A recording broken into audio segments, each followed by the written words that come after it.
Hi everybody, thanks for checking into the Corral, and we're back. And today we're going to be talking about Robert A. Heinlein, 1907-1988. Robert A. Heinlein was a science fiction writer, speculative fiction if you prefer. And I was watching a channel called Richardson Reads, and he has a great channel. I'll put a link down below. He has a lot of subscribers for a reason. He's an excellent channel. And every month he's reading a Heinlein book. And sometimes he's doing it with a group and everything. And they're talking about Robert A. Heinlein.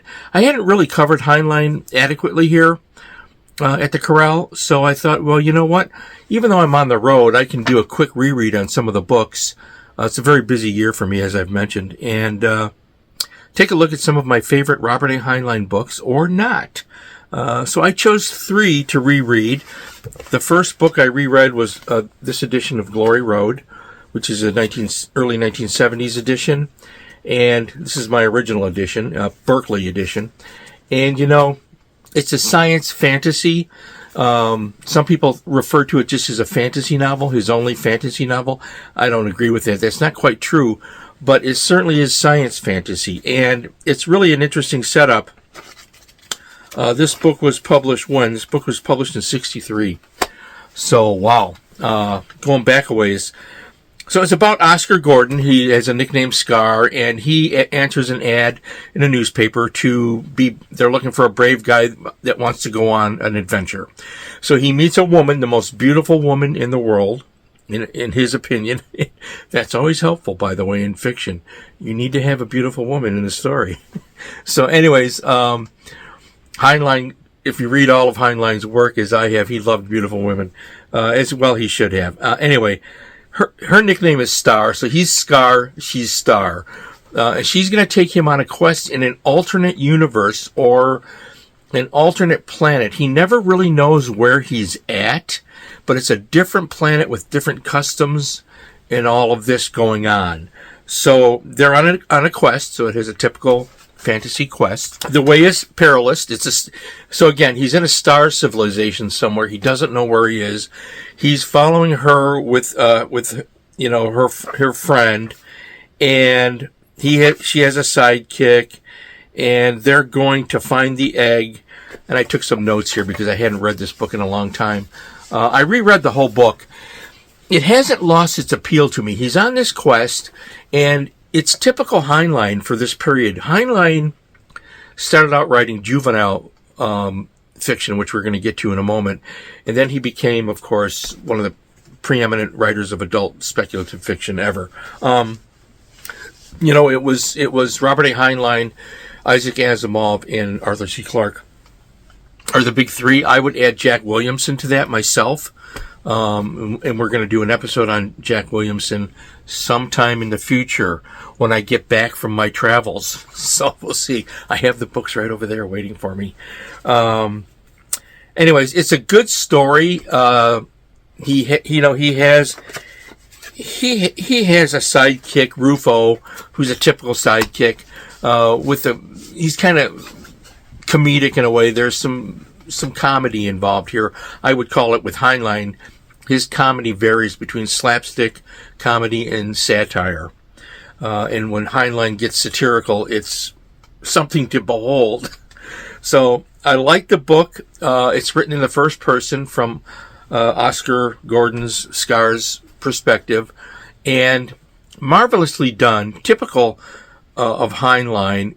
It's not a straight fantasy. I don't know why people think it is. It's something else. So Heinlein has things on his mind. He's a writer with a thought process where he's thinking about politics. He's thinking about culture, the nature of good versus evil, the nature of our society. What are the cultural habits of Americans? Are they worthy or not? He gets into these discussions in this book. Usually he does it with an exchange of dialogue or him noticing something. In this book, it becomes sexual habits. He wants to marry Star, so he doesn't want to fool around, and has a really, what I thought was a comedic scene where they go to a town in this different universe, this different planet, and he's a hero, and he's greeted as a hero, and the women are offering themselves to him. He could have been busy all night, but he declines, which insults the town leadership. So this leads to a comedic moment where they have to get out of town. He does this type of thing because he's interested in, the cultural habits of people. Why do they do certain things? Is it the influence of religion, politics, both? And he doesn't get heavy with it in this book, but those discussions are very much evident throughout the narrative, and that's not unusual for Robert A. Heinlein at all. And it's very well done. It's entertaining. This is more of a light and breezy book than some of his other books. For example, The Moon is a Harsh Mistress, which is a great book. It's a classic. Starship Troopers, which is a full military book. Those have a bit of a heavier tone to them than Glory Road. The Glory Road to what? To glory, to heroism. It's just a marvelous tale. I really enjoyed rereading it, finding a noble purpose in life. Robert A. Heinlein did it better than anyone.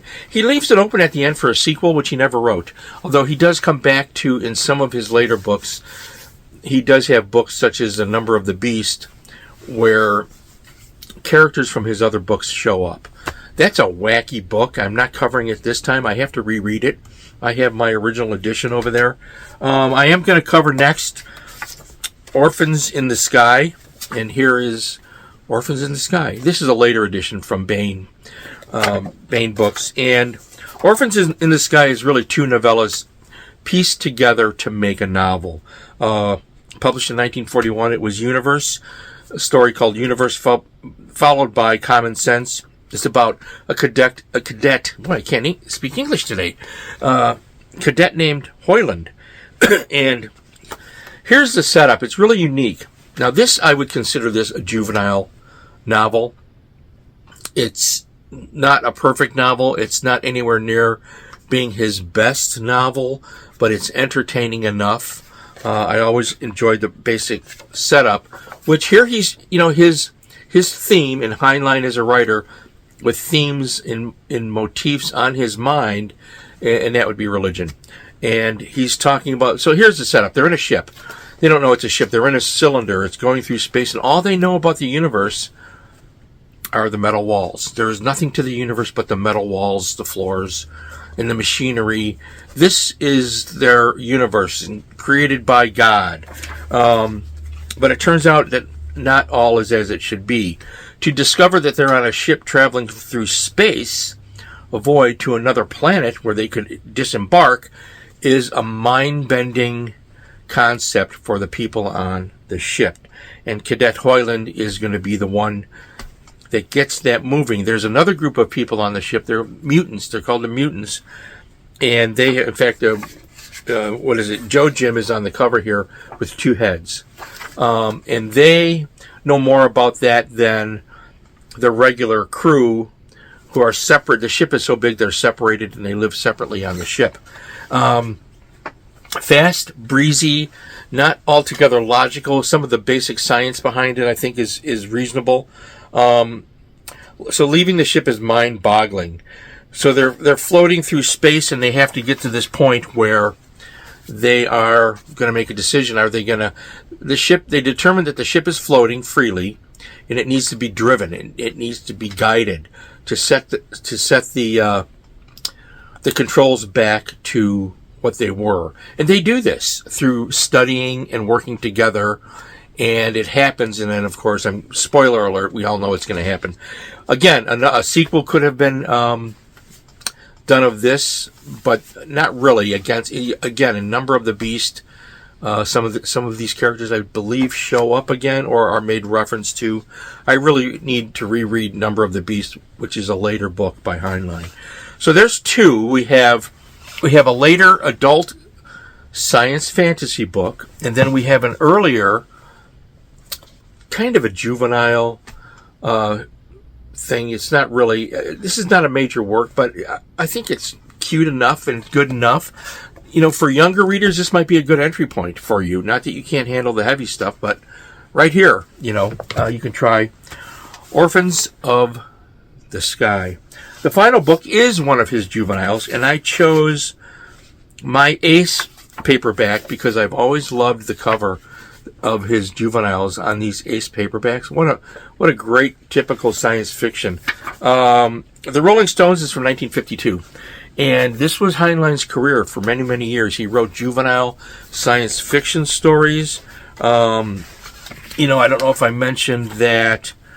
Was this Boy's Life? No, this might have been Boy's Life. I can't remember. One of these was, this was serialized in Boy's Life. Sorry.